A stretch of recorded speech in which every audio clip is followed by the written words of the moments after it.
ପିତୃପକ୍ଷ କ'ଣ ଓ ଏଥିରେ କ'ଣ କରାଯାଏ? ପିତୃପକ୍ଷ ଶବ୍ଦକୁ ଭାଙ୍ଗିଲେ ପିତୃ ଯୁକ୍ତ ପକ୍ଷ। ପିତୃ ଅର୍ଥାତ୍ ଆମ ପୂର୍ବପୁରୁଷ ଯେଉଁମାନଙ୍କ DNA ଆମ ଭିତରେ ଯାଇଛି।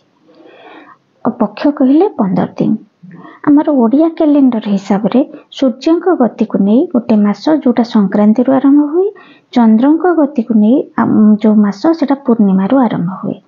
ତେଣୁ ଚନ୍ଦ୍ର ମାସ ହିସାବରେ ଗୋଟେ ପୂର୍ଣ୍ଣିମାରୁ ଅମାବାସ୍ୟା ଯାଏ କୃଷ୍ଣ ପକ୍ଷ, ଅମାବାସ୍ୟାରୁ ପୂର୍ଣ୍ଣିମା ଯାଏ ଶୁକ୍ଳ ପକ୍ଷ। ଏମିତି କହନ୍ତି, ଏକଥା ଆମେ ସମସ୍ତେ ଜାଣିଛେ।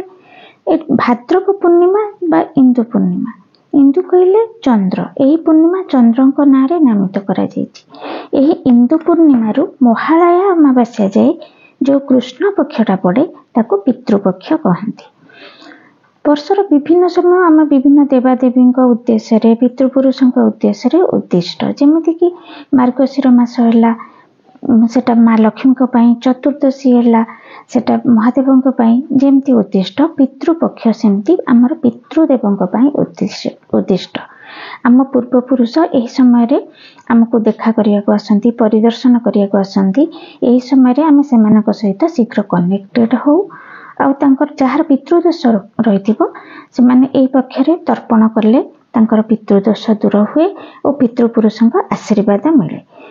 ଯେଉଁଥିରେ ଆମ ନିଜ ଲୋକ ମରିଯାଇଥିବେ ବା ମୃତ୍ୟୁବରଣ କରିଥିବେ, ସେହି ତିଥିରେ ବା ଅନ୍ୟ ଯେକୌଣସି ଗୋଟେ ଦିନ ଆମେ ପିତୃମାନଙ୍କ ପାଇଁ ଶ୍ରାଦ୍ଧ ଦେଇପାରିବା, ତର୍ପଣ କରିପାରିବା। ପିତୃଦୋଷ ନଥିଲେ ବି ସ୍ତ୍ରୀ ପୁରୁଷ ସମସ୍ତେ ତର୍ପଣ କରିପାରିବେ। ସୂର୍ଯ୍ୟୋଦୟ ଠାରୁ 2 ଘଣ୍ଟା ମଧ୍ୟରେ ତର୍ପଣ କରିବା ବହୁତ ଭଲ।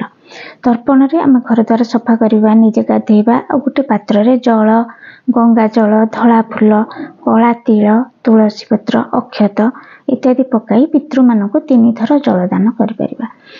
ଓମ୍ ପିତୃଦେବାୟ ନମଃ କହି ଜଳଦାନ କରାଯାଏ ଏବଂ ସର୍ବ ପିତୃଭ୍ୟ ସ୍ୱଧା ନମ ବି କହି ଜଳଦାନ କରିପାରିବା।